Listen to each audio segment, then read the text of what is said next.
बचपन की गलियों में खेलना जो रोज़ था मेरा।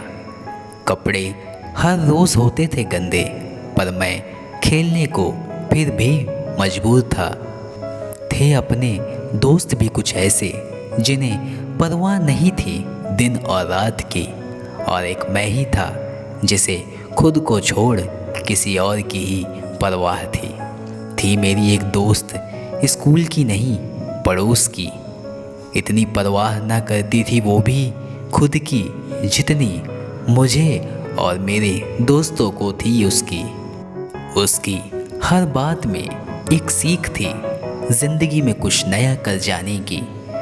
उसके साथ खेलने का मतलब ही था मानो हर दिन स्कूल के बाद घर की गलियों में खेलते वक्त उसकी क्लास ही लगने वाली थी।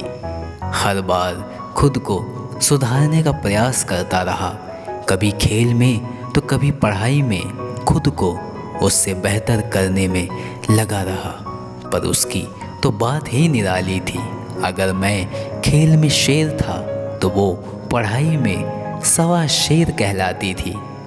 देखते ही देखते आज बड़े जो हो गए थे हम, अब परवाह दूसरों की छोड़कर अब खुद की ही करने लगे थे हम। उसकी पढ़ाई अब मेरी पढ़ाई से बदल जो गई थी शायद, इसलिए अब उसकी और मेरी दोस्ती फीकी जो पड़ गई थी। अब नहीं मिल पाता था समय उसे शाम के वक्त खेलने का, बस कभी कभी झलक मिल जाती थी उसकी बालकोनी से मुझे झांकते वक्त। अब मैं भी यही सोचता था, काश एक झलक ही मिल जाए उसकी मुस्कुराहट की, क्योंकि इतना ही मेरे लिए काफ़ी था ज़िंदगी में कुछ कर जाने का। बढ़ती हुई पढ़ाई का सिलसिला अब तुम्हें इस शहर से दूसरे शहर ले गया, पर मैं न जाने ऐसा क्या पढ़ रहा था जो यहीं रह गया।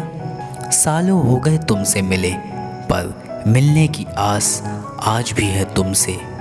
क्या पता कब मिल जाऊं मुझसे फिर से, इसलिए तुम्हारे बचपन के सवालों का जवाब पहले से तैयार करने में आज भी मैं बिजी था।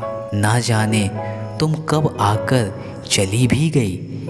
यह पता तुमने तो छोड़ो, मेरे घर वालों ने भी मुझे ना लगने दिया। शायद उन्होंने भी यह सोच लिया था कहीं तुम्हारी एक झलक पाने का जुनून मुझे उनसे दूर ले जाने को कहीं मजबूर ना कर देगा।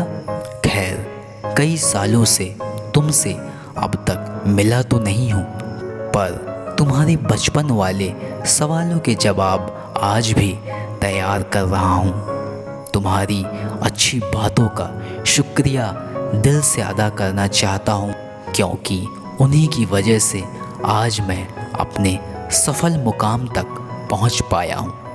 Thank you so much my fictitious girlfriend.